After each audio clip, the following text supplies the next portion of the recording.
All right, let's go, let's go, let's go, let's go. Big day, the Voice of College Football show. Appreciate you being here. And this is the spot to be. We're going to talk it up for the next couple hours. And of course, we're going to take in the final rankings. They didn't mean anything a week ago. They didn't mean anything 2 or 3 or 4 weeks ago, only to set up what we're going to watch today. And of course, the committee doesn't even necessarily set us up for that because they can decide what they want to decide when the time comes. And the time has come. Appreciate you being here at the Voice of College Football. It's Christmas time. Please use the Amazon link when you do your shopping. Use the Amazon link that we provide. It is the same shopping experience, doesn't cost you a penny, and you help us grow and build the channel. All right, I jumped on a few minutes early, and I'm keeping track of the broadcast right now, as I believe ESPN is going to show this on the main network after Sunday NFL Countdown. So keep me honest on that. In the meantime, we're going to go through your comments that have come in.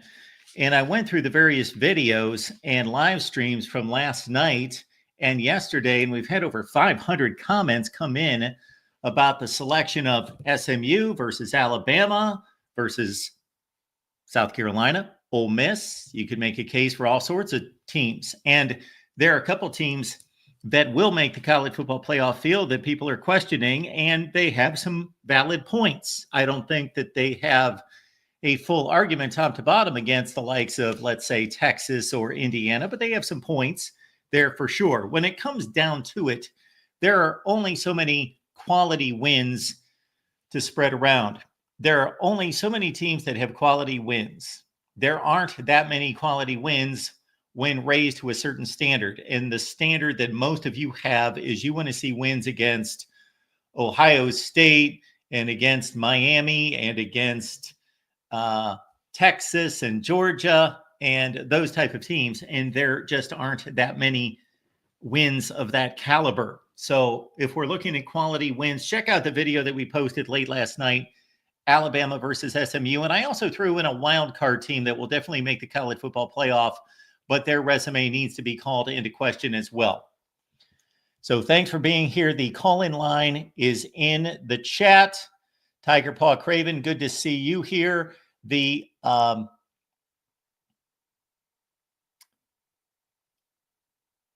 call-in line is in the chat as I'm reading all these various comments. Thank you. Good morning, everyone. What's up? What's up? What's up to everyone?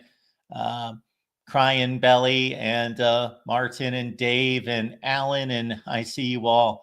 Good to have you here.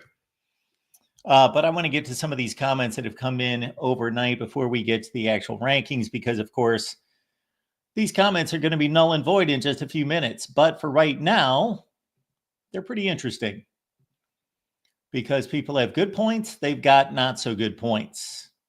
So here we have comments coming in.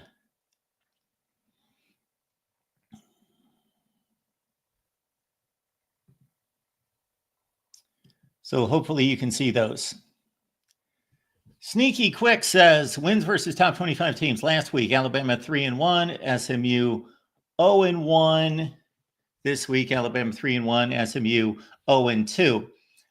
Ranked wins, are they valid? Well, of course, they're valid to a certain extent because the best teams in the country are ranked. However, once we get to the 15 range, there could be all sorts of teams that could be ranked or are not ranked.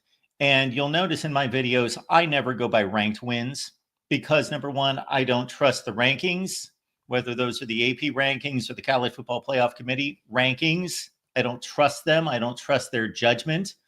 I think that there are teams 25 to 40 that are just as good as the bottom 5 to 10 teams in the rankings, generally.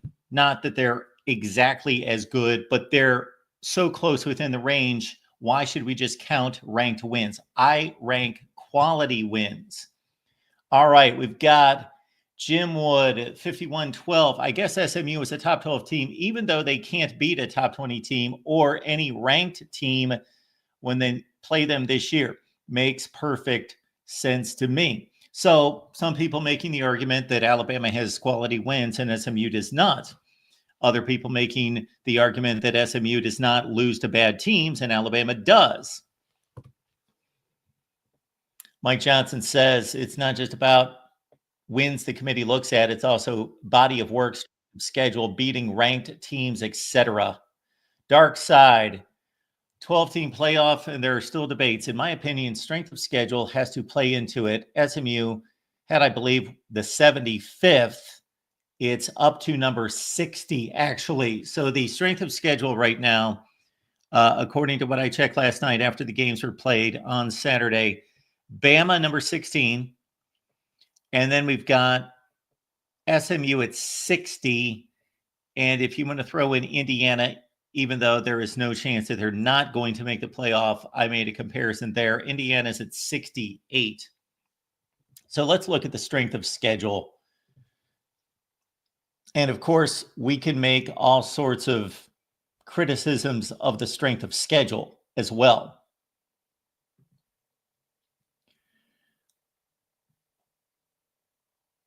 So this is where it stands right now. Is there a strength of schedule on there? No, that's the FPI. I don't want that.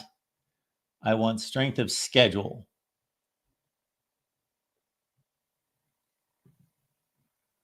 Here we go.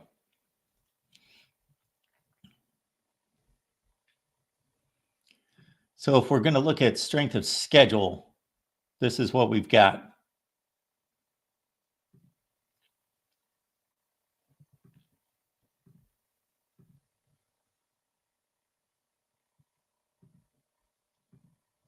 So that's strength of record. Strength of schedule.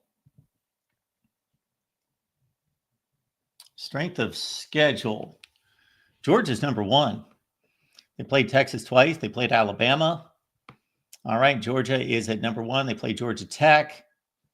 All right, Mississippi State, Kentucky, Oklahoma. In terms of the teams that are fighting for the college football playoff, the first team that shows up is Alabama at 16 strength of schedule. Of course, they played Georgia, LSU, Missouri, South Carolina, Wisconsin, Auburn, Vanderbilt, Oklahoma, Tennessee. That's the Alabama resume. You can't deny the schedule. You can push back on the losses, no doubt about that, and the performance in one loss in particular, but not the schedule. Alabama's at 16. The next team called into question at times is Texas, and Texas is in the playoff. There's no question about that. And people have ripped on Texas as not defeating any ranked teams. Texas has a win against 8-4 Texas A&M. Texas A&M should be ranked. They're an 8-4 team with an extremely strong schedule themselves and strong resume. So Texas beat Texas A&M. They're 8-4. They've got 2 wins against Florida and against Michigan, 2 7-5 teams. And then they've got a run of wins against 6-6 teams. You may not consider those to be quality wins. I do to a certain extent. They're decent wins. And Texas dominated most of those games against those 6-6 teams. Teams like Arkansas, Vanderbilt, Oklahoma, and the like. The next team that comes into question here, nobody talks about Missouri. Missouri, just like South Carolina, Alabama, and Ole Miss, is 9-3. But of course, they got blown out by Texas A&M and Bama. I am not promoting Missouri as a college football playoff contender. I'm just noting that they have a fairly similar schedule to some of the contenders, and they also went 9-3, and their schedule rank is 28th. So it's not that low. All right. Nobody talks about Illinois, or very few people talk about Illinois. I've seen a couple comments come in about Illinois at 9-3. Now, of course, they lost to Penn State and Oregon. Had Illinois played Indiana's schedule, we might be talking about Illinois playing in the college football playoff instead of Indiana. Illinois 9-3 lost to Minnesota, a 7-5 team. Otherwise, they lost to Oregon and Penn State. They were competitive against Penn State. They were down a touchdown with 4 minutes left. Their schedule rank is 32. Did Illinois beat anyone? No, they did not beat anyone that's any good. I can't think of one Illinois win. Can we think of anyone that they beat that's any good in the Big Ten? They beat Michigan 7-5. Okay, that's their best win, right? Nebraska 6-6. Yeah, so there's nothing there for Illinois. All right, there's Clemson. They won the ACC. It does not matter. They're sitting pretty. They don't have to be compared to anyone because they got a kicker who hit a 56-yarder to walk off the ACC championship game. Next in line, BYU. Interesting case here. They're not going to the college football playoff, no, but this is more here at the Voice of College Football. We don't just go with what's been served to us, given to us. We explore other options. We are for the smart fan. That's why all of you are here. So we explore other teams that may have a gripe, may have an argument. BYU is number 42 in the country in strength of schedule. They're 10-2, so they've got a better record than Bama, of course, Ole Miss and South Carolina. They beat SMU. BYU beat SMU. That's a huge statement right there. Their two losses, they lost Arizona State by 5. Arizona State looked pretty good on Saturday in winning the Big 12 at 11-2, and BYU lost to them by 5. Their one drawback for BYU would be that they lost to Kansas. And also consider that outside of defeating SMU and Kansas State, and I'm doing all of this off the top of my head, I cannot think of anybody else that BYU has defeated that's got a winning record. I don't believe that there's anybody else, just Kansas State and SMU. All right, next in line, vying for a college football playoff berth would be Miami. Okay, Miami is the 55th rated strength of schedule. Miami's got 2 losses against Georgia Tech, 7-5, and Syracuse, 9-3. Now, most of us don't believe Syracuse to be a really legit 9-3 team, but 9-3 nonetheless. And Miami lost both of those games extremely close. Now, Miami's also got a run of very fortunate wins, we will say, against marginal teams like 6-6 Virginia Tech, 6-6 Cal. Miami's best win, probably Florida, 7-5. Oh, they beat Louisville, 8-4. Those would be the big wins for Miami. 9-3 Duke. Okay, they got 3 wins against teams with winning records. Louisville, Duke, and Florida. So that's the Miami resume right there. Some people actually called Notre Dame into question. I'm going to bypass Iowa State. Of course, they lost their 3rd game in the Big 12 championship game, and they've lost to a losing team, and they are just not quite there. Notre Dame's strength of schedule is 58th. They've got the worst loss of any team in the top 25. By far, it's not even close. Notre Dame, other than that, has had game control and dominance over most of its opponents. Really good win against Texas A&M, 8-4. But other than that, who are the teams that Notre Dame has defeated that have winning records? Texas A&M, 8-4. Army and Navy. Those are 2 of Notre Dame's best wins. For Notre Dame, it's more about they've played consistently. They haven't lost multiple games, and they have a lot of game control and dominance against a lot of mediocre competition. And we see it reflected there with the 58th rated schedule.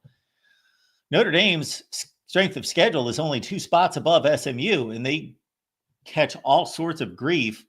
Well, SMU, yeah, strength of schedule at 60. They don't have any monumental wins. But again, few of these teams do have monumental wins. Their best wins, Duke 9-3, Louisville 8-4, and they beat a bunch of 7-5 teams like Pitt, Boston College, and there's somebody else in there that I'm missing off the top of my head. There's like another 7-5 team in the ACC that they beat. Pitt, Boston College, somebody else again. It's Duke 9-3. It's Louisville at 8-4. SMU doesn't have any bad losses. They lost to Clemson on the last play of the game, 56-yard field goal, ACC championship game, and Clemson's going to the playoffs at 10-3. They lost to BYU. So SMU has a strong case. They just really do have a strong case. Besides, they have not. They did not defeat the two best teams on their schedule. They didn't get it done against those two, but they didn't get blasted. They didn't even get controlled in the fourth quarter. They didn't even take a tie game and give up 2 touchdowns in the final 5 minutes. They took it down to the last play of the game. Arizona State's in. And then I'd like to get to Indiana. Indiana's strength of schedule sits at 68. And it seems ridiculous that a Big Ten team that's 11-1 would be left out of the playoffs, and they won't be. But let's just consider this. Indiana's best win is Michigan. Michigan 7-5. Did they bully Michigan? Did they beat them down? No, they beat them 20-15. They had 18 yards of offense in the second half. Yes, they had game control. They were dominant against all these other teams for the most part. But man, there has never been, and I challenge you to bring something to the forefront, never been a worse 11-1 resume in the history of college football, major power conference college football, than Indiana. 7-5 Michigan, best win by 5 points. 2 6-6 wins, Washington and Nebraska. Their other 8 wins were against teams with losing records. Bad football teams. They had one time to shine. They lost to Ohio State by 23. Did they get annihilated? No. Did they take them to a 4-quarter game? No. It was something in between. They got controlled, dominated. They were clearly not in Ohio State's class on that day. So that's pretty much what it comes down to right there. Some interesting comparisons to consider.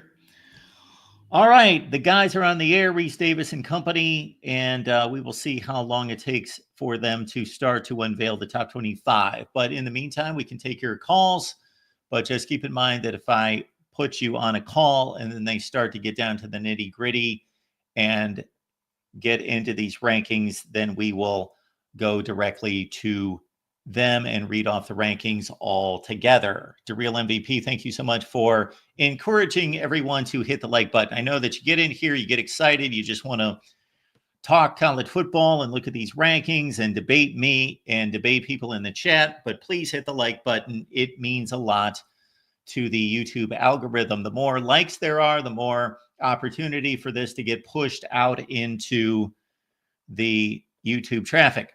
All right, let's take some calls. But again, I reserve the right to cut you off immediately if we're going to the rankings. Michael, how you doing today?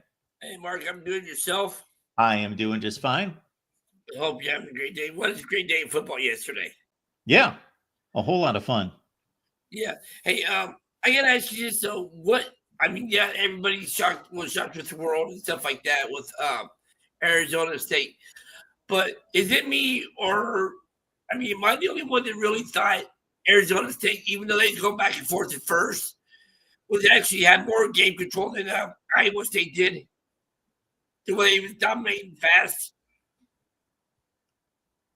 I don't quite understand the question. Arizona State won 45-19. They blew out Iowa State. No, I get Are you that. the only one who thought that they had game control? Yeah, even though they was going back and forth at first, but when they got that first stop on Iowa State, I think it was in midfield goal or they hold them on downs or something early in the game. Arizona State they were going back and forth scoring first. Yeah, they went back and forth. It was 7-0. It was 7-3. It was 10-7. Okay, it was 10-10. Excuse me, but if I'm not mistaken, did Iowa State miss a field goal on their third possession or something? Yes. Okay, from that point on, in my opinion, that's when I think Arizona State took over. Is that what you're thinking too? Well, I didn't have to think too much about it. They scored 35 straight points. So, yes, that is clearly when Arizona State took over the game. Yeah, but I mean, that was in the second quarter. Did they do most of the damage in the third quarter, though? They led, I think, 17-10 at half. Then they scored, Like, 3 consecutive touchdowns? I don't know what we're talking about here. no, what I'm asking, Mark. We're waiting for the college football playoff rankings to be unveiled. Let's not argue about how much game control Arizona State had over Iowa State. Arizona State's a complete non-factor here, except for where they get seeded. They're in the playoff. They won the Big 12 championship. Okay, fair enough. Sorry, but I wasn't trying to get you mad. That was what I was wanting to ask you last night, but you cut everybody off. That's what I was asking. So, all right. Well, anyway, I will try to get back on later today and stuff like that. If not, I'll catch you later this weekend. Thanks, Michael. Appreciate you being here. All right, let's keep it rolling here. And again, I don't know when they're going to start this deal, but probably in the next 10 minutes or so. Mooley, what's going on? Hey, Mark. I'm watching the selection show. Really, really weird point that I saw Coach Saban make. He's saying that if strength of schedule is a determining factor, well, he said SMU shouldn't be penalized for losing in the conference game, but if it was such a factor, then maybe they shouldn't have been in the position to begin with, and maybe they should have been where they should have played their way into the playoffs. I thought that was interesting. He just said right now. I don't know. We've talked about strength of schedule and stuff. What are your thoughts on that? Well, my thoughts are that, of course, the strength of schedule should be a huge factor. Anybody who says that strength of schedule shouldn't be a factor, then we just line up the records and those teams go to the playoff. That's all we would do. Then it just comes down to Oregon's 12-0, 13-0. They go first, and then we go through all the one-loss teams and we stack them up, and then they go, and then we go through the two-loss teams and we stack them up. And then I guess we flip a coin among the two-loss teams, because if you don't go by the strength of schedule, and the strength of schedule is just a reflection on obviously how difficult the schedule is, but then you can evaluate the wins and the losses. Mm-hmm. Yeah, no, I agree. But then also, there's also the thing about you can only play who's in front of you and stuff too. And maybe if these schedules were better, like, how do I say it? Because I know like the conference schedules, the conference gives you the schedules, correct? Yes. Yeah. But then also, like, for example, let's take like the out of conference schedules. Some of these like series are made a few years in advance. Like I believe like for Bama, their home to home series with Wisconsin was made like 5 years in advance too. Yeah, just to comment to the guy that's writing in here, Whoa Nelly College Football Game, IU is in, why discuss them? Because we run a good show here. We go beyond the groupthink and what we are shoved down our throats, and we discuss anyone we believe that should be discussed. And I don't care if a team's number one ranked in the country. If I don't believe that their resume stacks up or that they're in question, then we're going to talk about them. So, yeah. Anyway, to get back to your question, yeah, the conference schedules are given to the teams, but we still have to evaluate the teams based on who they played. Like, it's not Indiana's fault that they played a bad schedule in the Big Ten, but we still have to evaluate them based on the teams that they played, and they played a lot of bad teams. So they dominated those teams for the most part, except Michigan. And they had a shot against Ohio State. They were given one game basically to show that they could play with a college football playoff team, and they couldn't. But the thing about Indiana for me is they generally did what they should.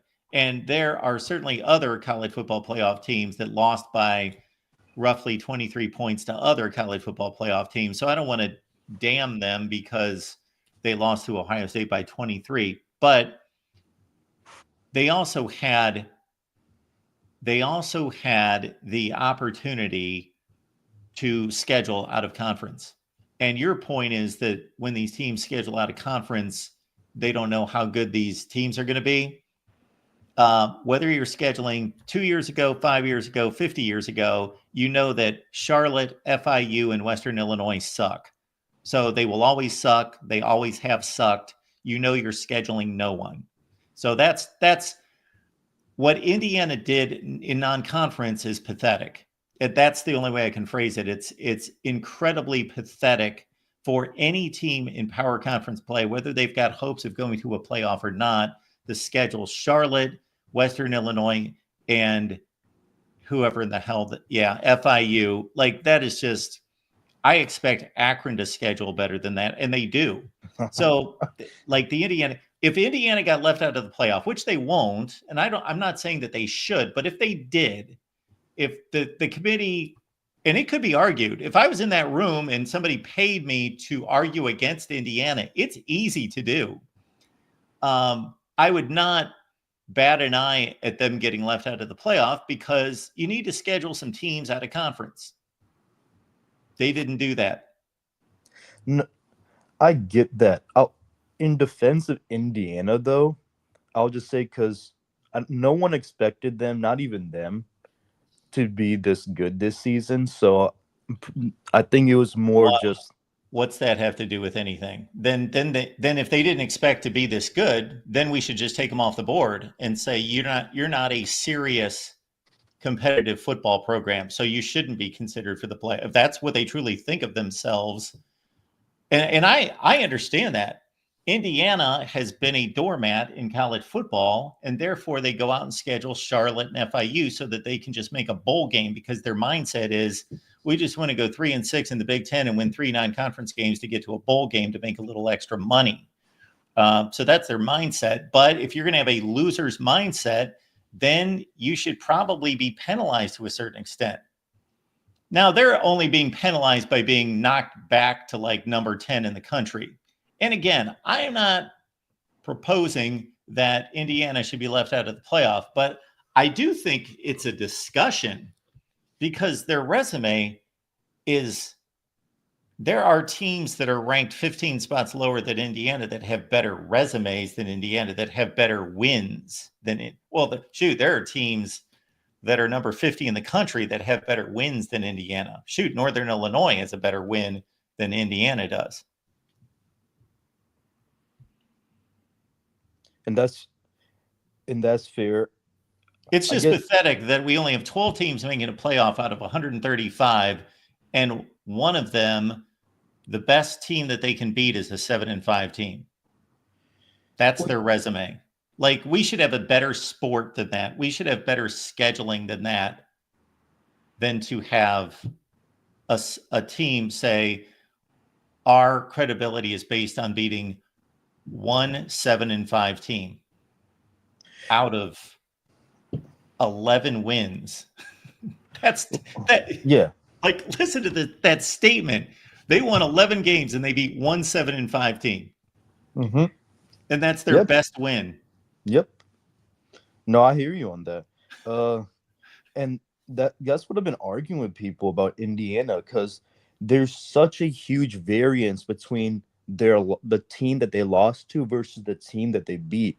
How do you even begin to assess Indiana's true strength because of that big variance? For me, this is how I decide. I think the Michigan team that has been playing these last couple of weeks is different than the one that lost to Illinois and lost to Washington. I believe if they played on a neutral site field right now, Michigan would win. That's personally how I feel. I think they're more of a top 30. I'm not going to say they're a top 25, but because their offense is really suspect. You believe Michigan would beat Indiana today? No, is that what you just said? I'm not saying they would beat Indiana. I'm just saying that I think Michigan is better than where they were when they had Tuttle at quarterback. Oh, at sure, that part of they are. I'm not debating you. Even if you would have said you think that Michigan would beat Indiana today, I have no idea. I would not surprise me. It wouldn't surprise me too. If The way somebody they, held a gun to my head, actually, I would think I would pick Michigan to beat Indiana. I yeah, wouldn't have a whole lot of confidence in it, but I think I would lean Michigan slightly. I mean, in all honesty, I haven't seen a defense completely shut out an offense in a half this season. When what Michigan did to Indiana in that second half, too. So I agree with you on that statement. And Michigan, even before the Ohio State game, just scored 50 points against Northwestern, which doesn't seem like a big deal, but Northwestern's not giving up 50 points against anybody else. Mm-hmm. Yeah, I think Davis Warren. They're not great, but he's good enough to at least get the offense rolling. Also, remember but against Oregon, they had a chance to get into one score, but then they did that really awful. They just kept switching out like Warren and Alex Orji when they were like right about to score. I don't know why they were doing that. They should have just kept Warren in there because the offense was flowing with him. But Yep. then they started doing that weird switch. Uh, they were competitive against Oregon as well. So, and that's also the thing because when we evaluate, because all I hear this week is Bama lost to two awful teams. Two awful teams. I think the Oklahoma loss is awful. Correct? Yes. But Not because it's against Oklahoma, but because it was 24-3. 3. Correct.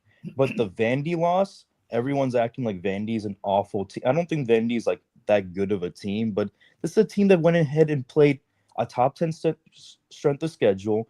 And yes, while most of the good teams besides Bama, they ended up losing, they were competitive in a decent amount near the end because they weren't that competitive against Tennessee and another team. But I don't think they're a bad team. I don't think they're a bad team either. And not just to cut you off real quick, but if you look at it this way, Vandy's generally as good as anybody Indiana beat. Mm-hmm. Like Bama's one loss on a bad day, and they need to be held accountable for it, absolutely, and almost may miss the playoffs because of it. And I would have no issue if Bama misses the playoffs. I'm not going to be crying by any stretch. I think they're one of the 12 best teams, roughly one of the 12 best teams in the country, but I'm not going to be shedding a tear for Alabama because they had every opportunity. But yeah, that loss against Vandy is against a team that's as good as anybody that Indiana beat. Mm-hmm. Well, Generally. I was going in a different direction. There's still people making waves that it's like sacrilegious apparently that Bama is above Miami. And then they say, well, Georgia Tech kept it close with Georgia. Georgia Tech's a good team. Let me just say, the Georgia Tech team that beat Miami, Haynes King was injured and couldn't throw the ball. They had under 100. I think they had 99 total. They had to bring Philo in when they wanted to make passing plays, right?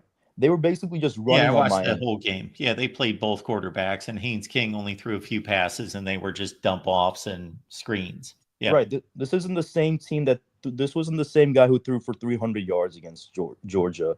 So I didn't mean to turn this into a rant thing, but the fact that Vandy is considered like a bad loss, but they're not going to take into account like the context behind the loss that Miami had against Georgia Tech. I think Georgia Tech's a very solid team. They, you know, they, with Haynes King getting injured, I don't think they would have lost to Virginia, perhaps.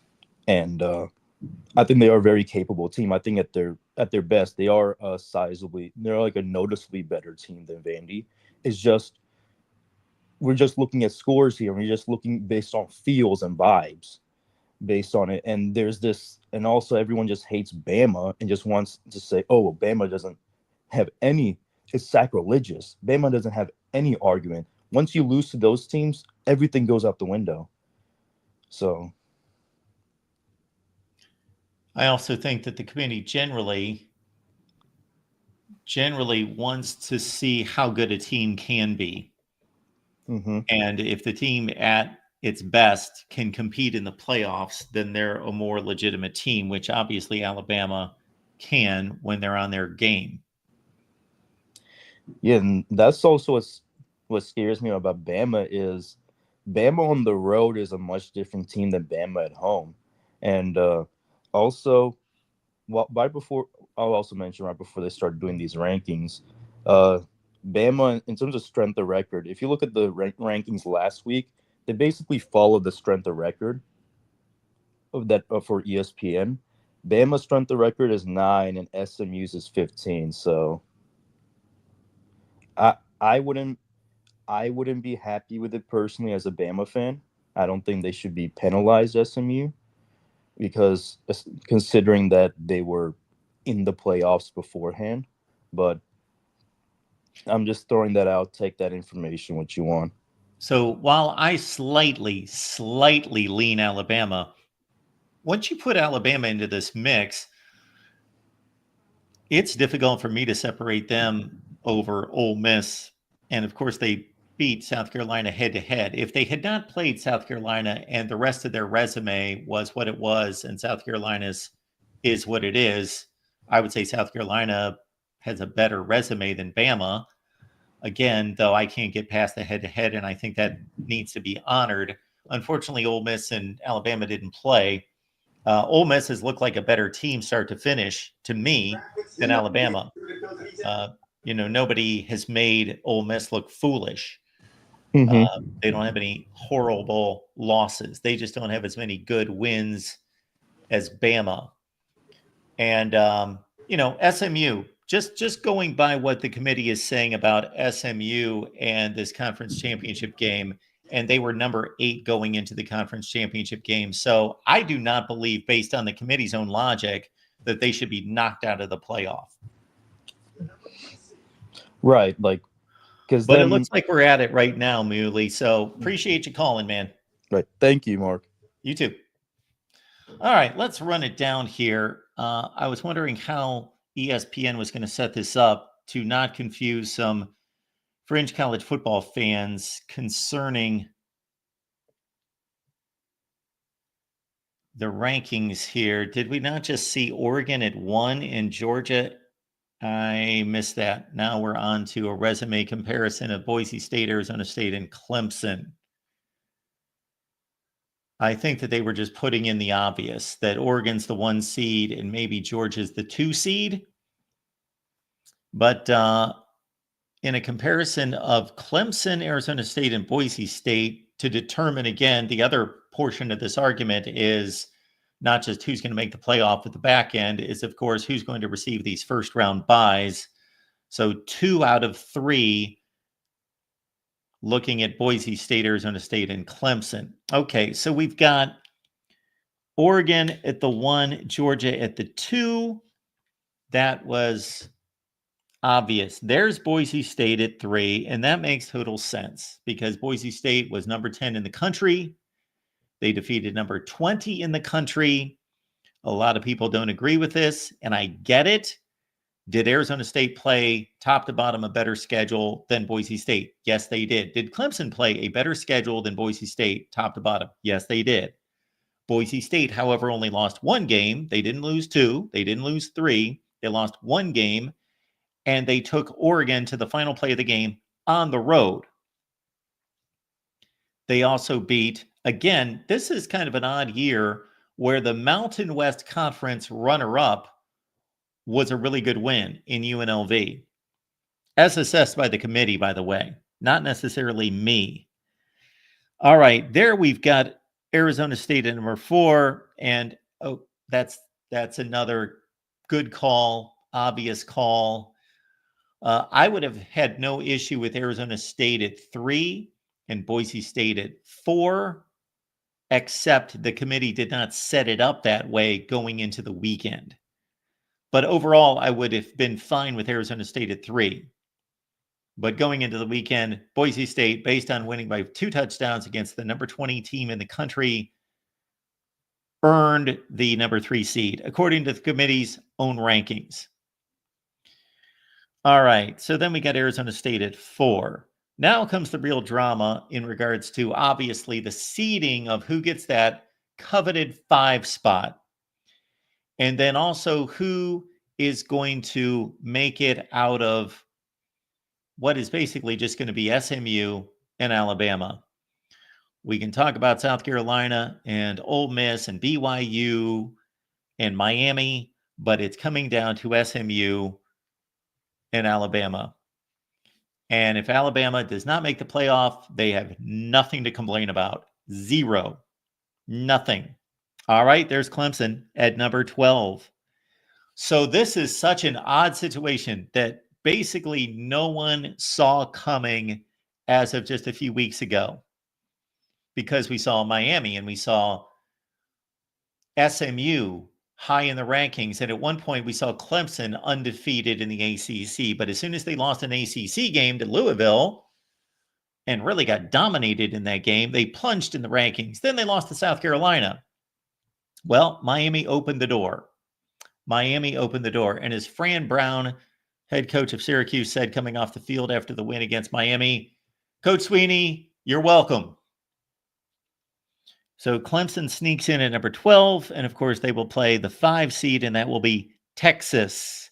Clemson at Texas. I do not believe we have ever seen these two heavyweights ever play. Clemson and Texas. Again, I do not believe that we have ever seen these two get together on a football field. Not that I can remember. And I pretty much remember any matchup post the mid-70s. So Texas is probably just kind of clapping and yawning and saying, okay, I think we're good with that. We're fine. There is nothing that I've seen this season that gives me much hope that Clemson's going to win this game. I know they got a Hall of Fame coach and they've got a lot of tradition and one of the great programs in college football over the last 10 to 12 years. But man, they're going to have to play their rear ends off. And they are going to have to play the game of their lives to win in Austin. All right, so we got the 5-12, and of course the winner of that is going to take on Arizona State. At the 6th position, we got Penn State. So Penn State, despite having a worse resume than Ohio State, gets the nod. And this shows that they were not penalized. Neither team was penalized in their conference championship games, nor in a sense should they be. In Texas's case, they played Georgia as close as you can humanly possibly play a team, in that they dominated the first half and they really outplayed Georgia, but they screwed up the game and lost in overtime. Penn State, on the other hand, was distanced by Oregon. It was a fun game. It was an exciting game. There was a lot of offense, but Penn State was never really within firing distance of Oregon. Okay, Notre Dame's at 7. I'm fine with that. I would actually put Texas 5, Ohio State. No, I would put Texas 5, Notre Dame 6, Ohio State 7, and Penn State 8 is how it should go, based on logic. So this isn't always logical, what this committee puts together. So I believe we are expecting, who am I missing? There's somebody else in the, no, Notre Dame's at 7. So we're now expecting Ohio State at 8 and Tennessee at 9, I believe. Yeah, so there's Ohio State. They're going to have a home game against Tennessee. And Ohio State's the 6th ranked team in the country. Clemson, we see, is the 16th ranked team in the country. So they only picked up one ranking spot in winning that championship game against SMU. So as we follow along with these rankings, the rankings, Oregon 1, Georgia 2, Texas 3, Penn State 4, Notre Dame 5, Ohio State 6. And here comes Tennessee. And so it's Tennessee 9, Indiana 10, SMU 11. That's what I'm expecting to see. There's Tennessee going to Columbus. The last time Ohio State and Tennessee played would have been in the 1995 Citrus Bowl. Peyton Manning, Tennessee won 20-14. Clemson and Texas, yeah, I do not remember them ever playing a game. I'll have to go to Wikipedia on that one.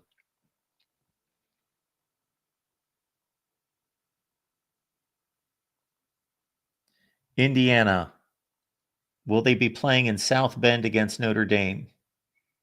I know that Indiana's played Notre Dame in the last 15 or 20 years. I can't really nail down when and what happened. I'm sure they lost, but I do recall them scheduling a series against Notre Dame, not recently, but in the last 20 years, I believe. All right, let's get to it. Notre Dame at home.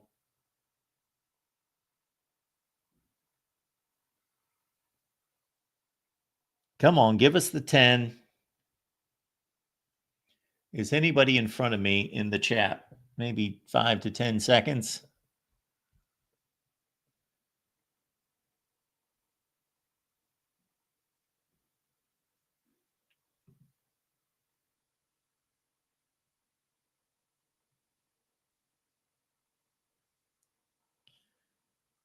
There's Indiana going to Notre Dame.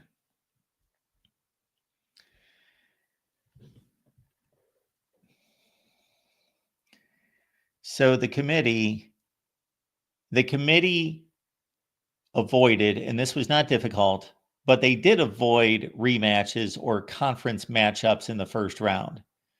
You know, there were all sorts of formats and models and projections that have come down in the last couple of weeks that had Tennessee against Georgia, Ohio State, Penn State, Ohio State, Indiana. So we avoided that.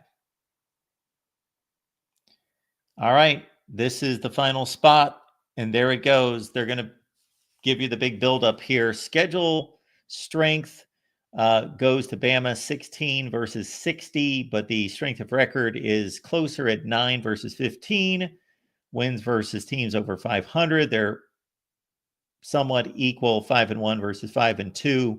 But again, the SMU, Louisville, Duke, Pitt, TCU versus Georgia, South Carolina, LSU, Missouri. The wins aren't even close, but SMU is going to be selected, I believe.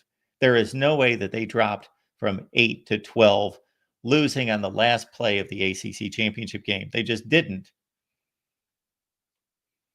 And in the real world, Bama's resume should have been boosted by the Georgia win against Texas, but the committee tells us that it was not.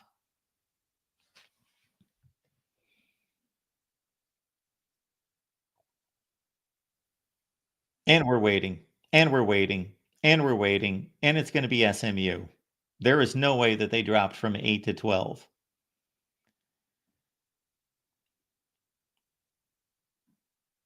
There it is. Alabama, ladies and gentlemen, has missed the 2024 college football playoff. And maybe some other teams that we thought might be there in the preseason, like Ole Miss, like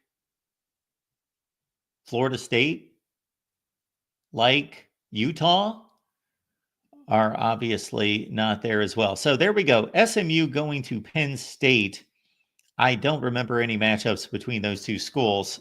There was some overlap in 1982 when Penn State won the national championship with one loss, and SMU went 11-0-1 and won some certain oddball type of national championship rankings, but they finished number 2 that season. All right. The Brain Trust is getting together. Meanwhile, we'll take your calls now. Let's get to it. Since we know the field of 12, welcome into the Voice of College Football, the real MVP. Wow, what a disappointing day for ESPN, Mark. I'm not sure if you saw my chat, but Brett McMurphy leaked that SMU was going to be in the playoffs before the announcement was made. So a complete disappointing day for ESPN. There was literally no drama at all for most people. Yeah, well, I don't know how many people are following Brett McMurphy necessarily, but hardcore people are. I don't, but he's got his 150,000 people following him on Twitter. But of Well, course, it's not that once that gets out, sure, it goes all over the place. But it got out there how far in advance? 20, 30. I put it in the chat like what, half an hour ago, I'd say. Yeah. Shortly after the show started.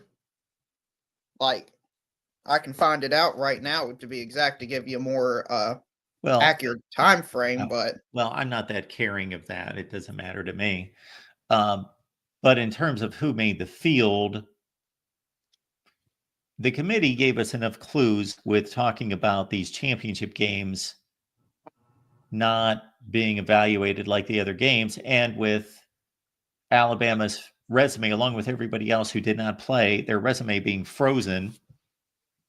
They would normally get a boost with Georgia now suddenly being the SEC champion with another top 3 win in the country. That should boost Alabama's resume. But according to the committee, they were freezing resumes, which is inane and stupid. I Doesn't make any completely sense. agree. And now I've got to address all the haters, Mark, all the people saying SEC down bad, SEC trash, Mark. For this bracket, the goal is to win the national championship. SEC, Mark's got the golden ticket to the national championship game. We can put in pen, in my opinion, Georgia to the national championship game right now. Their bracket, their entire bracket consists of Boise State, Notre Dame, Indiana, Penn State, SMU. So Those teams do you think can beat Georgia? Okay. So again, Georgia's going to play who in the second round? Winner of Indiana, Notre Dame.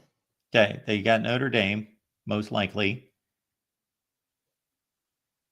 And then keep it going from there. If SMU plays Penn State, and then assuming Penn State wins, they play Boise State. So it'd probably be Penn State. Should get to the national championship game. Yeah. They avoid like what, the 5 other best teams in the country. They avoid Oregon, Ohio State, Tennessee, and Texas.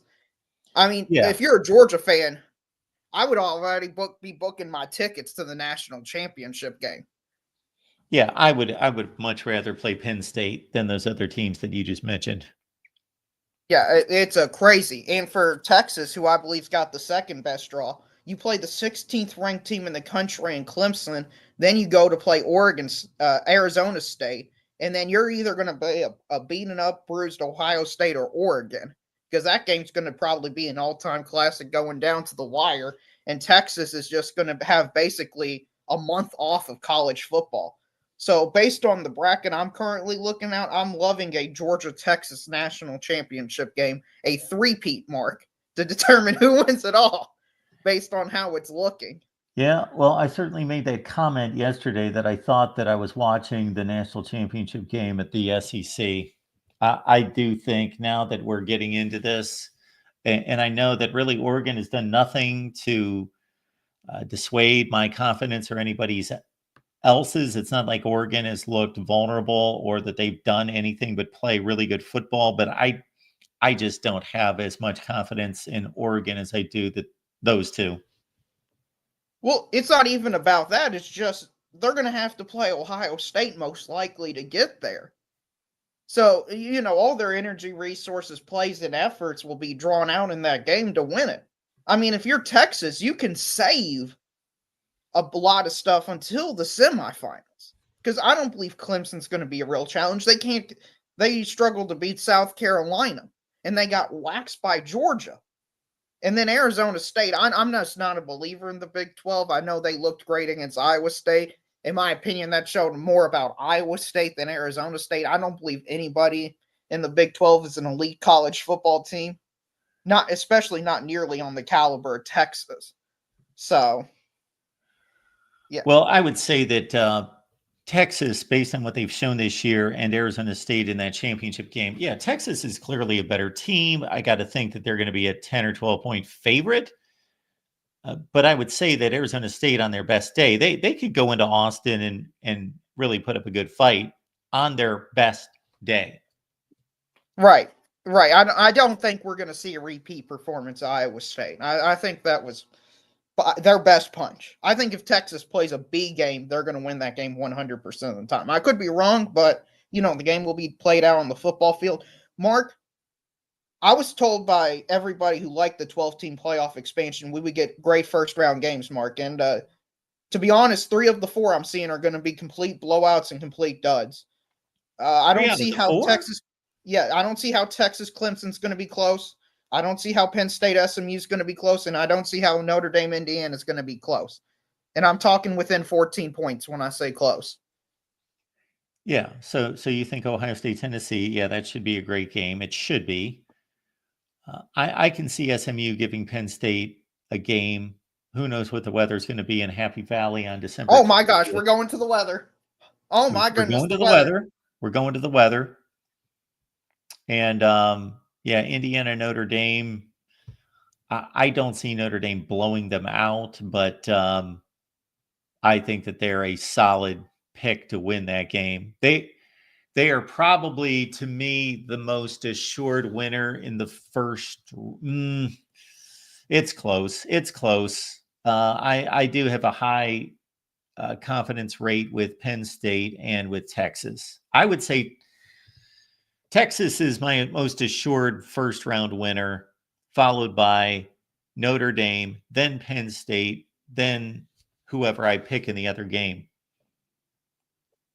Right. And then your second, even the second round games, Mark, I'm sorry, but Penn State, Boise State, blowout. Texas, Arizona State, blowout. Georgia, Notre Dame. Georgia probably is going to blow out Notre Dame. We could get 2 or 3. I mean, this bracket, the way it just shaped, out of all the weeks, this is probably the worst bracket we have in terms of competitive matchups and balance. You think Georgia's going to blow out Notre Dame? I think they're going to control. I don't think it'll be like a complete 31-3 blowout, but I think Georgia's going to clearly show that they're the better football team. They're going to be up like 10, 14 points the whole game.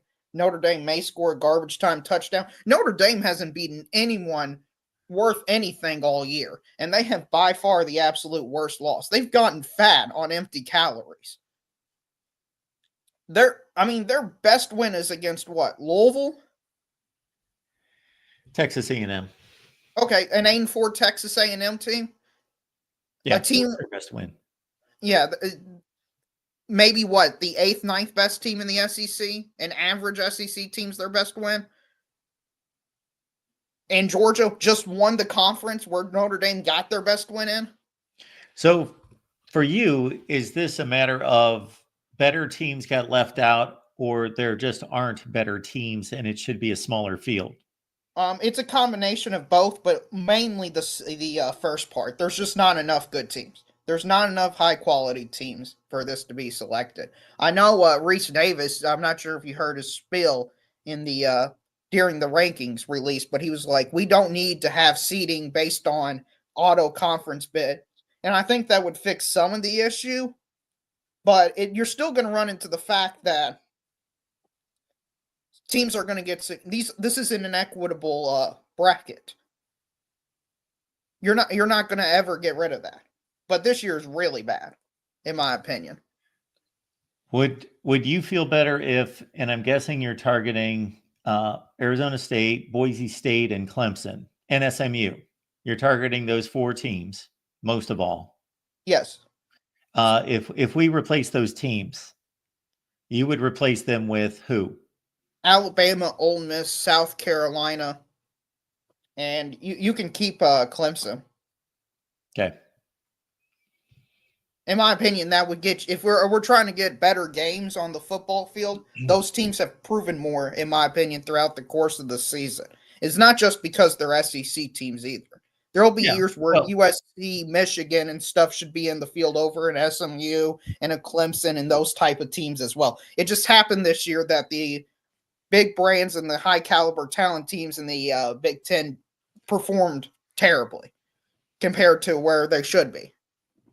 Yeah, well, I do agree with you that if we're just talking about competitive games and that's what we want, or competitive games with the best teams, I'd much rather, if I'm a football coach and a football team, face SMU or Boise State or Arizona State than face Ole Miss or South Carolina. Absolutely.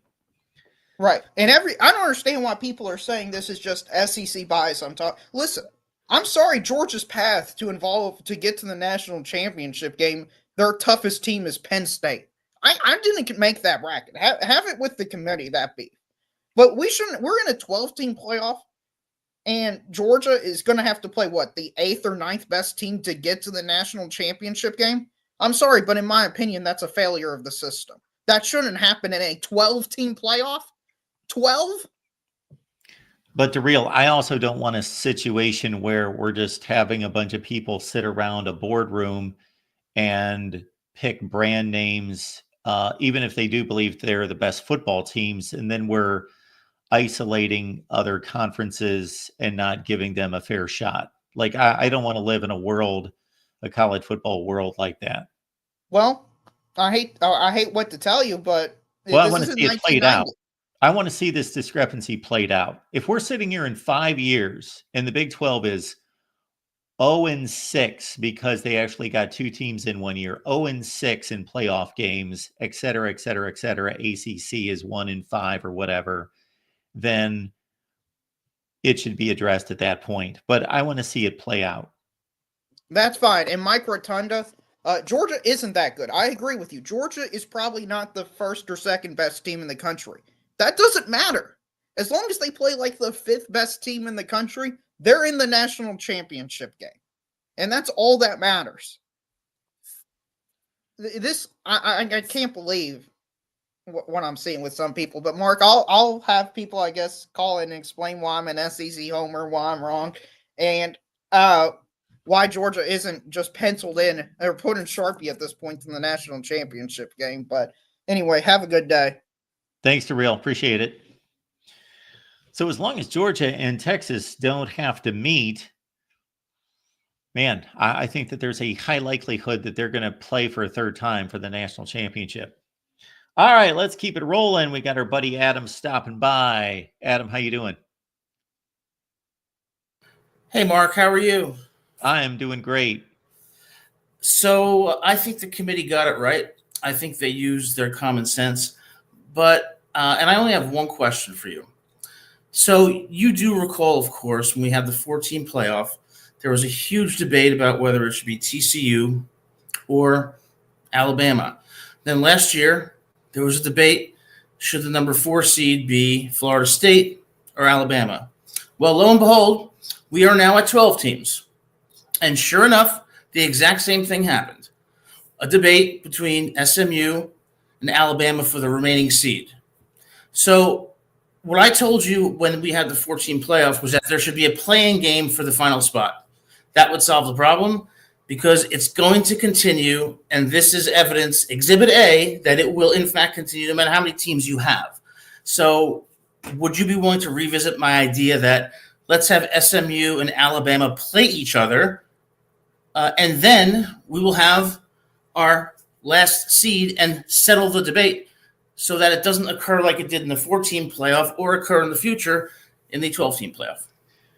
We unfortunately cannot assure that one of those 2 teams did not have to play a conference championship game. And we cannot assume going into the conference championship game how they will have performed.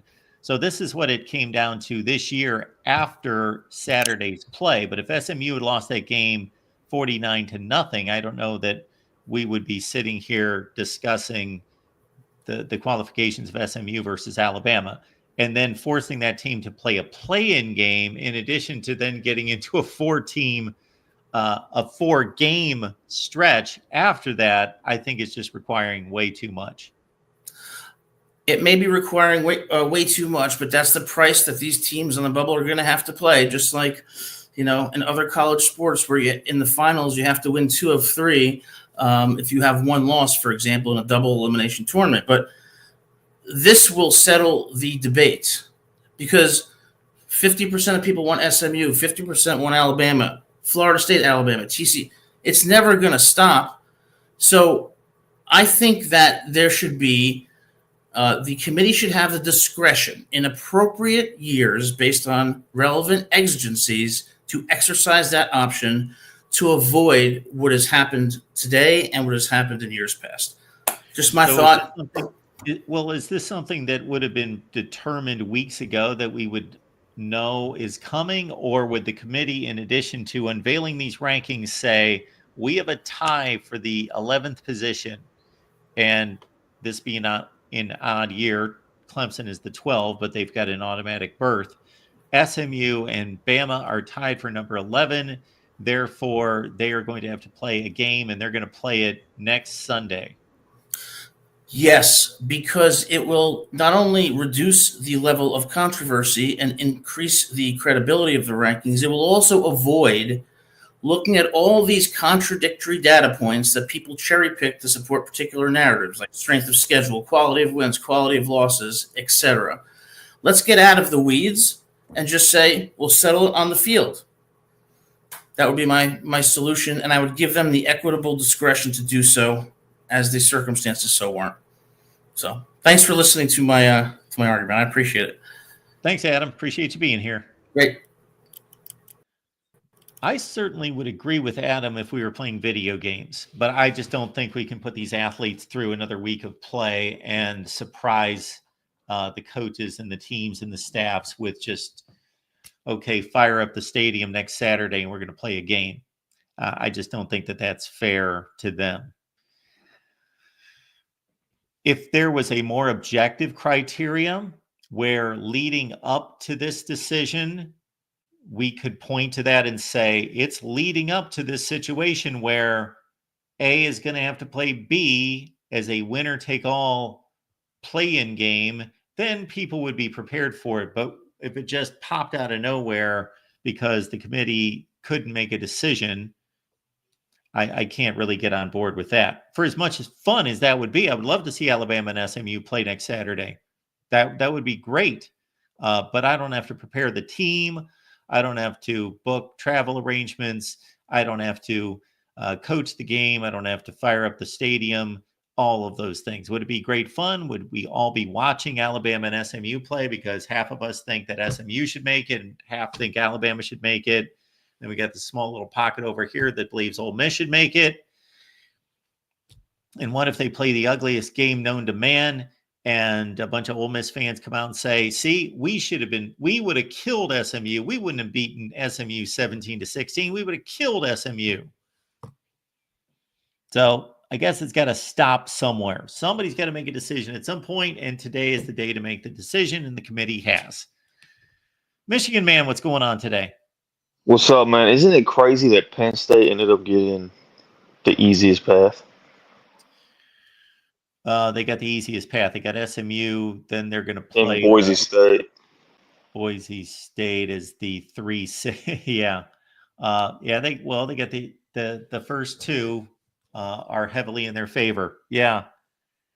That's insane to me. I mean, look, they gotta figure something out with this seeding, because I don't know how the one seed ends up getting a harder path than the team they beat in the conference championship. That's just me, though. Well, I don't know how you feel. They do have to play a first game, though, but you're right. And for Penn State, most people were looking at the 5 seed, as we have this entire offseason and before that, as being the prime position, which it is. But also they lucked into this whole thing that nobody saw coming, with a Mountain West Conference champion getting all the way up to a number 3 seed. And so Penn State falls into that. Yeah, it's beautiful for them. I personally, and this is clearly no bias on my part because the argument's easy to make, Ohio State should be ranked ahead of Penn State. I get the argument for that, though. I mean, it makes sense. They beat Penn State, so you would think, but beyond that. Yeah, I mean, you could say a bunch. There's a lot of things to go into for sure, but I guess they stay consistent with what they've been saying, is they're not going to penalize teams for losing in the conference championship. So, So if Penn State would have lost 52-0, the committee can just simply ignore that. They can completely. Yeah, that's crazy. That is crazy. So, this would be my first question if I was Reese Davis, based on that comment about the committee ignoring conference championship games. I would have said, did you guys watch the conference championship games last night? And of course, the response would be, even if they didn't, they would be embarrassed. So they would say, of course, yes, we watch all the conference championship. Then I would say, why? Why'd you watch the conference championship games? All you needed to have is somebody hand you a piece. You shouldn't even know the scores. They should just give you the results of winner, loser of each conference championship game, because you're not supposed to know who played well and who didn't. Yeah, no, I agree 100%. And I think the team that got the hardest path is Ohio State. I mean, they're going to have to beat Tennessee, Oregon, and then probably Texas to make it to the national championship game. Yes. That's rough, man. At least if Penn State, like we were talking before, got the fifth seed, you probably feel pretty confident, and Ryan Day beating James Franklin at the end of that. Now he's got to beat Texas if he gets past the first two. I mean, that's tough sledding, man. Oh man, the odds of them winning those three games in a row are minuscule. And if they get to the national championship game, I'm assuming it's going to be Georgia. So they'd have to win the national championship. They're going to have to beat Tennessee, Oregon, Texas, and Georgia. And they can't beat Michigan. Well, that's the thing. The thing is funny about that's an outlier at this point to me, because he just coaches different against Michigan. We're going to see too. We're going to see how he coaches against Tennessee. And if he ends up coaching different, he's just clearly got a Michigan issue. Yeah. Again, they could play great football, but man, they could be the second best team in the country. They could be the best team in the country. Who knows? And not be able to make it through that. Yeah, I agree. I mean, that's tough, man. We'll see what happens, though. All right, that's all I got, though, man. I mean, I don't really have any other reactions to it. I think the national championship game is going to be I agree with you. I think it's going to be Georgia, Texas. I do too. That's what I'm looking at. So, all right, man. Peace out. Appreciate it. It's our guy, Michigan Man, checking in. We've got Dr. Buckeye Davis. Yeah. Well, first of all, I just want to start off with saying salute to the committee for putting in the right team. If they'd have put in Bama over SMU, I think people should have totally pitchforks, everything, torches, all of that. I think that would have been a complete joke. It would have been bad, Mark. Bama's got a better resume than SMU. Yeah, but the losses to Vanderbilt and Oklahoma are inexcusable. But they've got a better resume. So me personally, I don't care, because it's a toss-up to me. You can make an argument either way. Well, what I would have had an issue with is the committee told us last week who they were going to select. There's no way that they could drop SMU from 8 all the way out of the bracket, losing on the last play of the game. I agree with that. So you think that changes by the way that game went to? I mean, you just mentioned 52-0 in the Big Ten title game would have meant nothing. Do you think it would have meant something in the ACC title game had Clemson completely blown out SMU? Or do you think the fact that it took a 50-some yard field goal and it was close kind of also helped them SMU? Do you think that also played a part? I think what the committee tells us and what they truly believe or know and execute are two entirely different things, and they continue to show us that every week. They told us that Penn State, or the loser of the Big Ten championship game and the SEC championship game, would not have those games held against them. And I don't know if that meant just because they're in the field regardless, right? But since SMU was hanging on the edge, that game was evaluated. They never really addressed that, so I don't know. Yeah. But I don't know how you cannot evaluate games that are being played among the best teams in the country. Yeah, I mean, though, Mark, I get what you're saying with Alabama. I know what you're talking with resume. I just think, I mean, those Vanderbilt and Oklahoma losses are just not good. I think the Oklahoma loss was kind of the straw that broke the, for them. I mean, SMU beat Duke in like 4 overtimes. That's their best win. Congratulations. I hear you. And Alabama has the win over Georgia. I get all of that. But Georgia, South Carolina, LSU, Missouri are all better wins than anything SMU has. right. But I also think that there was a thing where maybe Alabama was a little bit on the decline by the end of the year, with that loss to Oklahoma too, and maybe not playing their best football. Well, I've never heard the committee say that they take that into consideration. Maybe they do. I haven't listened to them since I've been doing this. I listen to them far less than I used to. But I just think SMU deserves to be in. Yeah. So. Oh, I do too. I think they earned it. Absolutely. I think Alabama's better and they have a bit. Well, I don't know who's better. I don't know who a better team is. I think Alabama has a better resume, but SMU earned it on the field, getting to a conference championship game and playing down to the last second. And they had a great second half. Yeah. The other thing that I would say too, Mark, just getting into the 5, 6, 7, 8 seeds here. Bottom line, and I didn't get a chance to talk to you about the title game. I do wonder if Penn State did get a little bit. I know you said maybe it wouldn't have mattered if it was 52-0. I do wonder if Penn State benefited from that game being as close as it was. I mean, maybe it kind of helped them a little bit that it was, a competitive football game, and that they could say, hey, our 2 losses were, 1 possession games to, the best team and, a top 10 team. So, but there's just not a lot of meat on Penn State's bone. I mean, if they're carrying with them Illinois as their best win of the year, listen, I kind of get, I just want to say from an Ohio State perspective, I kind of get it. And I want to say, I'm not going to try and sound like a homer here, because I think in a way, you want to, I maybe think the committee wants to punish Ohio State for what happened last week. And in some ways, rightfully so. I just want to say that, rightfully so. But what you just said a second ago, these 2 teams played, and Ohio State played them on their field and beat them by a touchdown in a game that we both agreed was maybe really even not that close. Here are the 3 points of why Ohio State should be ranked ahead of Penn State. And this, whether anyone wants to believe this or not, I don't care, has nothing to do with my fandom. I would be making the same argument as I make arguments back and forth between all these teams, depending on however I see it. But number 1, you just made the first point. Ohio State wins on the road in Happy Valley by a touchdown. They have the clear yardage advantage by 110 to 50 yards, whatever it was, something in that range. They were going in for another touchdown, et cetera, et cetera. If you watch the game, Ohio State was decidedly the better team. Mm-hmm. Point number 2, Ohio State went to Autzen.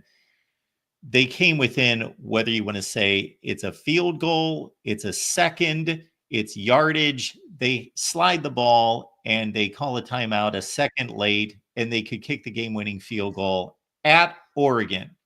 What Penn State did last night was a competitive game. It was a nice game, but was Oregon ever really threatened in that game? No, it was constantly 21-10, 31-24. They were constantly a score to 2 scores, about 45-30.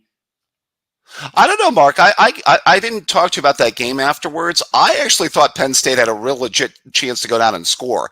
Aller had a fairly hot hand, and they were running the ball through their defense really well. They ran the ball down their throat. Yeah. I mean, if doing more. Right. If Koltanicki doesn't get a brain fart right there and run the ball on 2nd and 1, that drive would have continued. They had 2 timeouts with 2 minutes left. They could have done some business against that Oregon defense, which they were doing the entire night. But they were doing business. They didn't score 37 points by accident. I understand that it was a competitive game, but Penn State never had the lead. They never tied. They never nothing. I was happy to see Penn State start a comeback, but I never thought Oregon's losing this game. I never felt like they were lose that game. I guess I could say maybe because James Franklin's on the sideline. I always thought Penn State was going to lose if you want to throw that card into the middle of the table. But I thought when it was 31-24 after Penn State had weathered 28-10 and they got the ball to start the second half. And by the way, Warren comes up with that catch 90% of the time down the middle of the field. That could have been a different game. That game was I think it's more competitive than you're giving it credit for, Mark.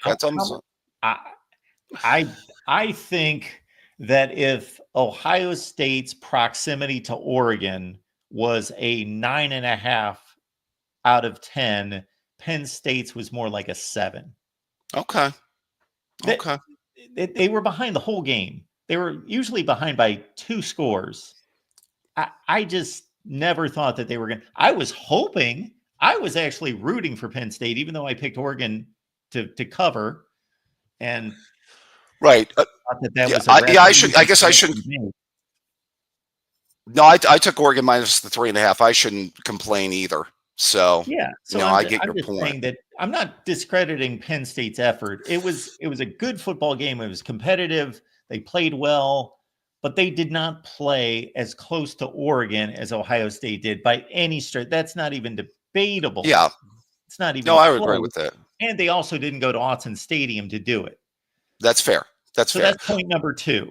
Okay. Point number 3 is that Ohio State had to play the other best team in the conference, and they beat them by 23 points. And Penn State Right. doesn't have any win, anything close to that. Ohio State should be ranked ahead of Penn State. They just flat out have a better resume. You know what? Somebody must be smiling on Franklin. You know what I mean? Seriously, they benefited. Really, Penn State benefited from a weak schedule this year, Mark. If you stop to break it down, because they didn't have to play the team up north, they didn't have to play Oregon, they didn't have to play Indiana. And although who knew Indiana was going to be Indiana, to be fair, but still, they didn't have to play them. You know. Really, nobody in non-conference that was great. Unless you want to say going to Morgantown, but yeah, I mean I agree. They have a great path to the semis. They have a really good path to the semis. Which I mean, you ask any Penn State fan, hey, if we can get to the semis, we never got to a 14 playoff before under Franklin. This is our best, path to a 14 playoff. So. I do want to say this. What did you feel about Notre Dame at the 7 and Texas at the 5, though? Or do you think that's right? Or because Texas doesn't really have much to show for their season, and we talked about Notre Dame's, lack of maybe some meat on the bone there too. Well, I think Texas has a better resume than Notre Dame. I think that they should be the 5. Okay. I would go Texas, Notre Dame, Ohio State, Penn State, Tennessee. The other factor here, Mark, is maybe the committee didn't come out and say this. I don't think they wanted to give Ohio State the 7 because obviously what they didn't want to see that Ohio State Indiana rematch is the big thing. Let's just say what it is. They had no appetite to see an Ohio. Now, I thought that there was a chance they could move Clemson to a 10 seed and maybe do a 7-10 Ohio State versus Clemson. Could have been plausible, although that's a playoff game. Maybe we've seen a few too many times. Who knows? But I don't know. But that would have been a plausible type situation. I mean, I get the fact that they want to give Ohio State a tough path. And if you say you want to punish them for what happened last week, I get it. And I'm not going to run away from that as being the fact that maybe they weighed into consideration. What do you think? Is that maybe kind of a way of saying it, that we're going to give you the toughest path based on what happened last week? I hope that had nothing to do with it. If that had something to do with it, I think that is negligence, and you talk about a fireable offense. I think that they all should be dismissed of their duties if they're overtly punishing teams. It should just be another, that 7-5 Michigan loss should just be thrown right into the laundry with Notre Dame losing to Northern Illinois, which is a much, much, much, much, much, much, much, much worse loss, or Alabama losing to Oklahoma and Vandy, which are worse, slightly worse losses, and by 24-3, a much worse loss. So I hope it was just evaluated like everything else. I hope so, but they screwed up. I think so. I mean, maybe from my own perspective, I'm kind of saying, in knowing the importance of the game, like I talked about with you last week, maybe they deserve this kind of punishment. I'm just, I got to be real with you. But then I think about it. Ohio State legitimately beat a top 5 or 6 team by a touchdown, and I think a fairly decisive win on their field, and then handled a top 10 team on their own field by basically 3 scores. So, I mean, you tell me how that, may not deserve a little bit better than what it's been given. Yeah. Well, if we don't stop this discussion, David, I'm sure tons of people are going to call us Okay. whiny Ohio State fans, but it's obvious. No, I agree. Anybody with half a brain can digest what we are talking about. But that's fine. That's what they're going to have to do. Mhm. It's going to be the most difficult path to win a national championship ever. Right. Pretty much anybody who wins it, even Oregon with a bye, they have to beat Ohio State, Texas, Georgia in a row. Yeah. That would be the toughest path as well. So that's what this is for. Somebody's going to win the national championship. So they're going to have to get through a lot of good football teams. But if it's Penn State, they're going to have to get through slightly lesser football teams or significantly lesser football teams the first two times around. But I won't be surprised if Penn State loses one of those two games. I got to say something too. Yeah, I agree. Although I think Penn State's path to the semis, they're never going to have a better path to the semis than they've got right now. I do want to say something about Texas, by the way. I think Texas, that Arizona State game, maybe I shouldn't buy that the Clemson game is going to be tricky for them. Although I don't know, I've not seen much of this Texas offense to me, and it's not just against Georgia, has been very inconsistent the entire year and has not looked nearly as explosive as I thought it would be with Ewers at quarterback. And although I think they should handle Clemson at home, they've got no reason not to handle Clemson fairly easily at home. But I do think the Arizona State game would be tricky. I could see that game being very, not just a lay down game for Texas. I agree. If that Arizona State team that showed up at the Big 12 championship game, and they've given us indication, they just keep getting hotter and hotter and hotter and better. And Kenny Dillingham, he's going to go in there with no fear, and they're going to lay it all on the line, and they're going to feel no pressure, you would think. That, I think they can be dangerous. And Arizona State can run the football so that, they have a legitimate chance. We think they can. Well, can they play Texas? Yeah, running against Texas's defense might be a different deal, right? Iowa State was like 98th in the country going into that game against the run. Yeah, Saban did a really good breakdown on College Game Day about how Iowa State has kind of been exposed against the run this year, yesterday on Game Day, pardon me. I will say, you're right. And first of all, I think in the first round, Ohio State drew as tough a matchup as they're going to get. I mean, the bottom line is I've seen better Ohio State offensive lines struggle against SEC defensive lines. I mean, Tennessee can run the football. I will say Tennessee's offense doesn't, if Ohio State can just contain the run, Nico in that passing game has not yet to impress me this entire year. But, I still think it's a passing team that threatens Ohio State's defense a little bit more than a running team does, in my view. But the defensive line versus Ohio State's offensive line is the game right there.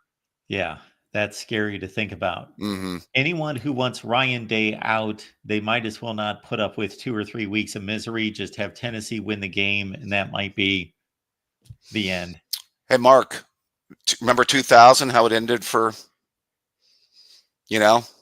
lost at home, South Carolina in the bowl game to an SEC team? Yeah.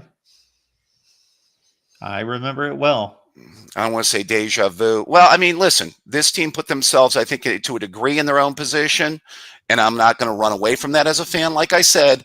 But if you look strictly at the record and what they accomplished as far as wins goes, you can also make the case they deserve a lot better than this. Oh, they do. They do. But hey, they're at where they're at. All right, my friend, going to be an interesting week. You're going to do more breakdowns on these playoff games. Oh, yeah, we're going to get after it. Okay, plenty of Mark Rogers videos to come, ladies and gentlemen. That's what we do. Tune in, folks. All right. Thanks, David. Take care, Mark. Yep, bye-bye. Our guy, David, checking in. All right, Adam, what you got for us? Adam says,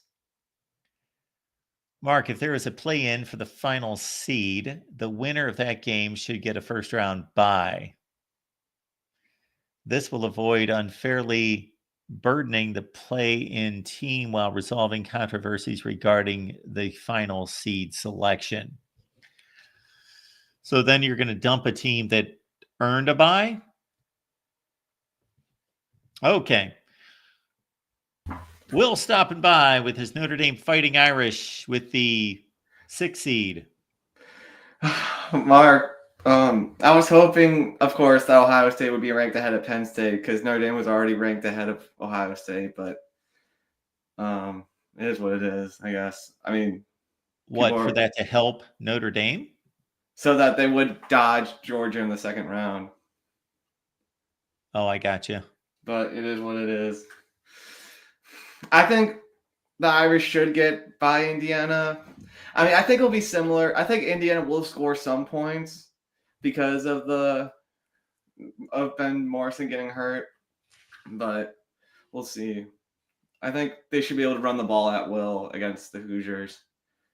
And I think I'm pretty confident. Notre Dame's just a sturdier team, stronger team, more depth, just a more talented team.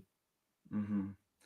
But that Georgia game is going to be, I think it'll be a one-score game. I'm not sure. I'm not that confident in my Irish winning, but I think it'll be a one-score game down to the wire at the end. Hopefully the Irish could pull that one out. Oh, I think Notre Dame can beat Georgia. Mm-hmm. I think they can win that game. And the Indiana game, I'm not counting any of these games in the first round as gimmies. None of them. Not even Clemson and Texas. Not even who else do we have? Penn State and no, that's the second round game. Penn State, Boise State, Penn State, and my blanking here for a second. Penn State, who are they playing? SMU, right? SMU, yes, of course. Mm-hmm. Did you look at the second round where the sites are, where the host sites are for the second round? Did you see that? No. We could see an old-fashioned Rose Bowl between Oregon and Ohio State. I'm sure you would like that, Mark, even though it's not the traditional format that the Rose Bowl is in. We could get that at least. Yeah, I got to tell you, I could care less about where these playoff games are held now. They're not bowl games. They shouldn't even call them bowl games. That's the stupidest thing I've ever. That just annoys me beyond belief that they even call these playoff games bowl games. They're not bowl games. They're playoff games. Mm-hmm. So I don't care where they're played and what they call them.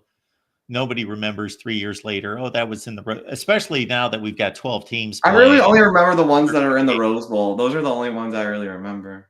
And then we've got the glorious Notre Dame Alabama Rose Bowl game that was played in Dallas.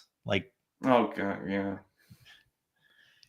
Do you agree with Matthew, Mark, that one of them will be an upset? I have a feeling one of them might be an upset. One of the first round games? Yeah.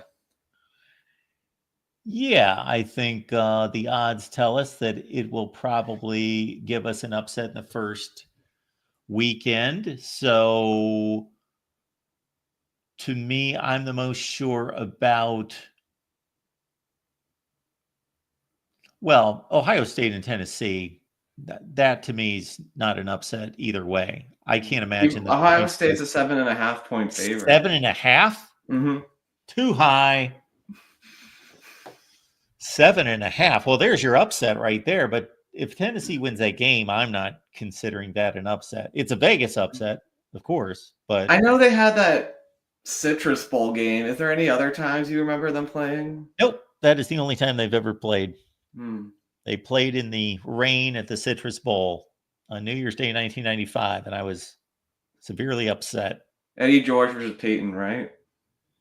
Yes, and Ohio State was driving for the winning score, and they completed a pass at about the 25-yard line.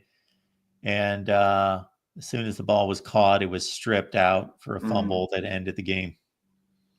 That Tennessee team was pretty close to Florida, right? That was a... Oh, yeah, that was their only loss. They finished like number 3 in the country. Yeah. But I just think Ohio State need to score first. They need to get the crowd into it and not have the crowd turn on them. And I think they can pull it out. Yeah, well, hopefully the crowd won't turn on them. I never understood that at all myself. Yeah. Like if the crowd feels like they're booing a coach, the players don't know that. Mm-hmm. Like you're booing the team. That's a dumb thing to do. Mm-hmm. I don't know. I'm frustrated by the Penn State being ranked ahead, but I guess I don't know. Like what you just said in your conversation with David, I completely agree with. I don't know, man. In terms of why Ohio State should be ranked ahead of Penn State. Yeah. Yeah, I don't even think it's that. It's the only argument that could go against it would be that Penn State advanced to the championship game. Mm-hmm. And number two, that Ohio State lost to Michigan, so Penn State doesn't have a loss that bad. Well, the two teams played.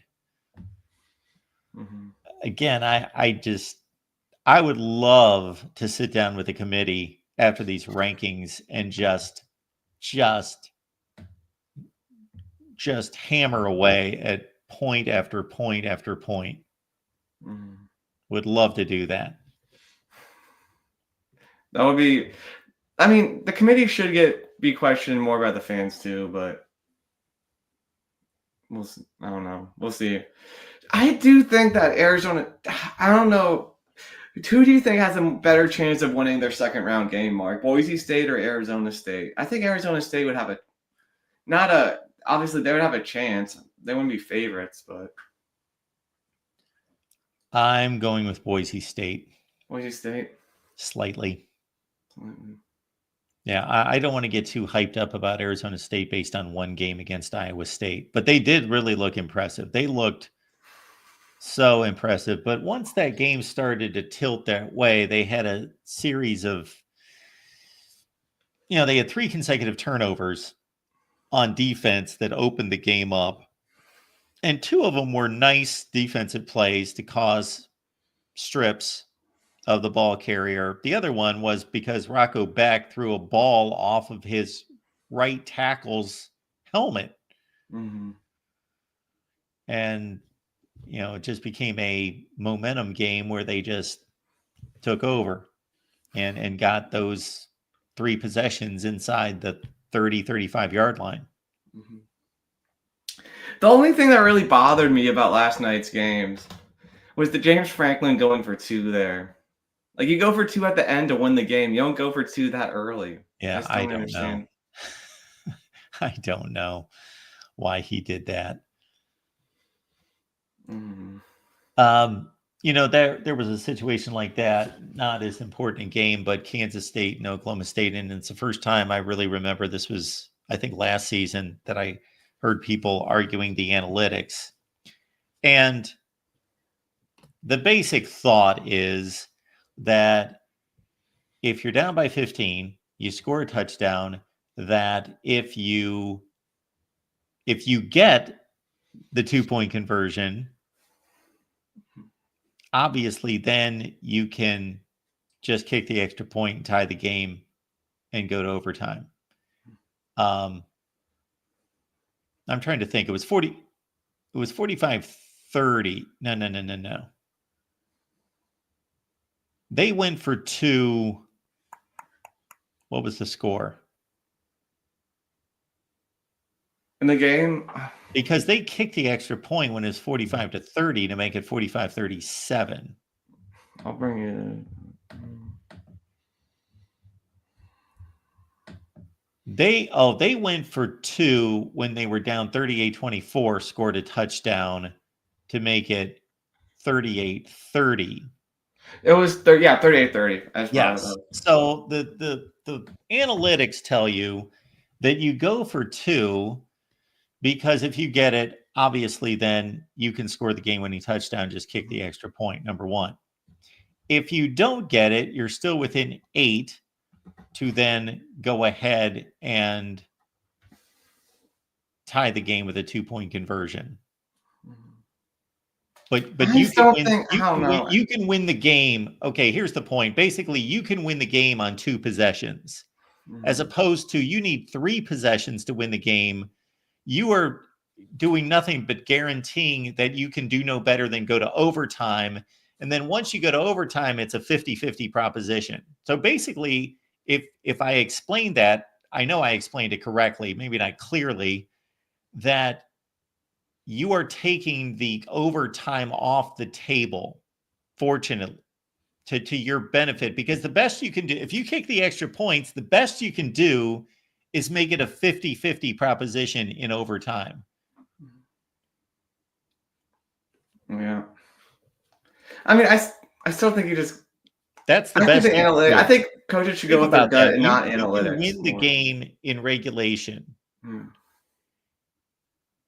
versus the best you can possibly do, and that's if they don't score, is get it to overtime, and then you only have a 50-50 chance. So I get it analytically. I don't know if I would do it, if I would execute it that way. I'll say one more thing about the Notre Dame situation. Like Matthew said, they aren't explosive. Like Jadarian Price and Jeremiah Love, they're explosive running backs. Yes, the pass game isn't explosive, but they're explosive on the ground.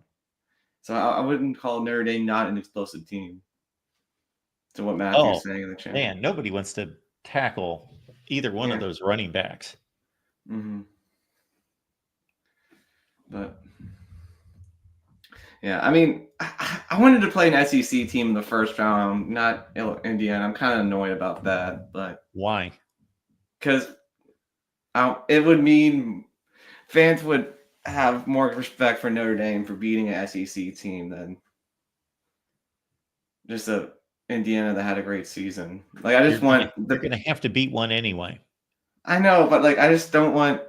I'm just sick of the disrespect from SEC fans like the real MVP. I just want them to. You really shouldn't be concerned with what people. I know say. I shouldn't get annoyed, but I do get annoyed by him. Because when we had the conversation just a few minutes ago about Ohio State versus Penn State, I know that there's going to be all sorts of people that are going to think that I made that argument for a certain reason because that's who I root for, but really has nothing to do with it. I think it's a pretty clear argument, but I will just say what I believe and how I see things regardless. And you're going to have to beat an SEC. Why wouldn't you want the easiest possible game? Every team should want, for obvious reasons, should want the easiest possible game. But especially in this scenario, because everybody's going to have to get through somebody eventually. Even Penn State, they could win 2 fairly easy games, but then they're going to have to play Texas most likely in the semifinals. All right, Mark. How much credit is Penn, other than being on the radar with everyone for a few weeks because they're winning games, in the aftermath of it, if Penn State beats SMU by 10 points and they beat Boise State by 10 points, and then they get drubbed by Texas by 3 touchdowns, is anyone going to look back on that as being the successful run by Penn State? No. I don't think so. I'm not going to consider that. I'm going to consider that they beat 2 decent football teams. I don't think any of these wins are easy. Everybody's good to a degree. Those are nice wins. Shoot, those are probably the 2 best wins they'll have all season. Their best win's Illinois right now. Yeah. Well, Mark, we'll see how this all plays out. Excited for it. It turns out Notre Dame's the only game on Friday. I thought they might split it, but I guess they're not going to split it. So they'll have 1 game on Friday, 3 on Saturday. Yep.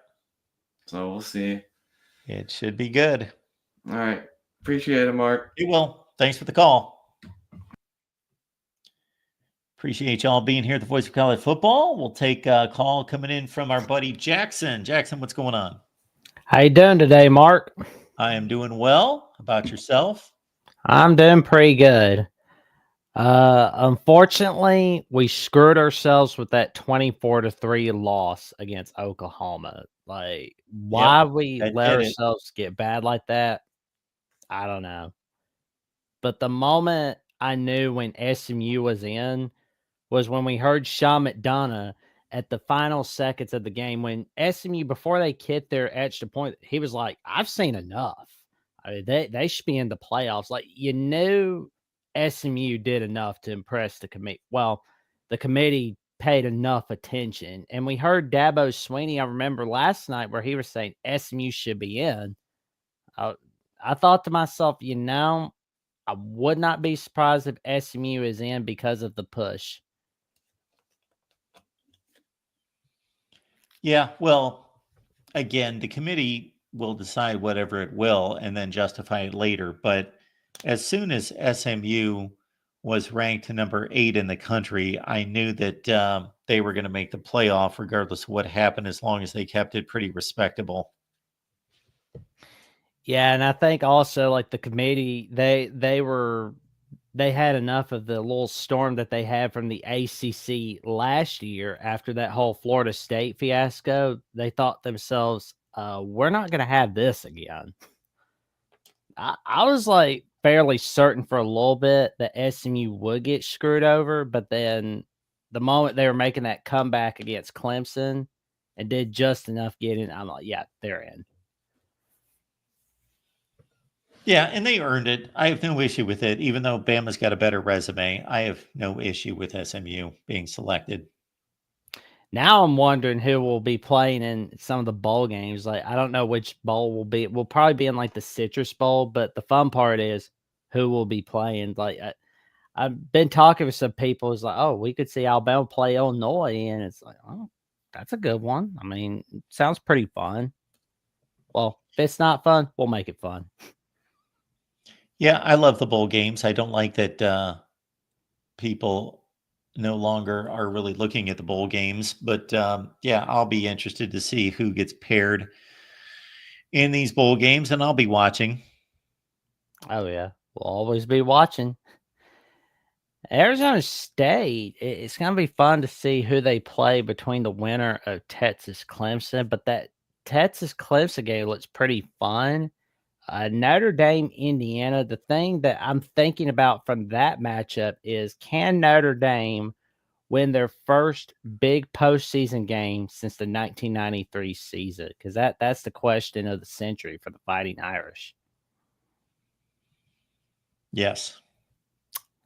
Because I mean, if Marcus Freeman could do what Brian Kelly couldn't do, he's really going to win over a lot of people. Like, we think people forgot about that Northern Illinois loss. They're really going to forget about it. They're going to remember more of the good that Marcus Freeman is doing than the one bad day he had. Yeah, as long as Notre Dame fans are understanding that Brian Kelly did not get to participate in a 12-team playoff and face Indiana. That's true. That is true. But have you been feeling about Boise State this season? Well, I don't think that Boise State's going to be highly competitive in these games myself. Penn State doesn't tend to explode on and blow teams out, so I don't know that it's going to be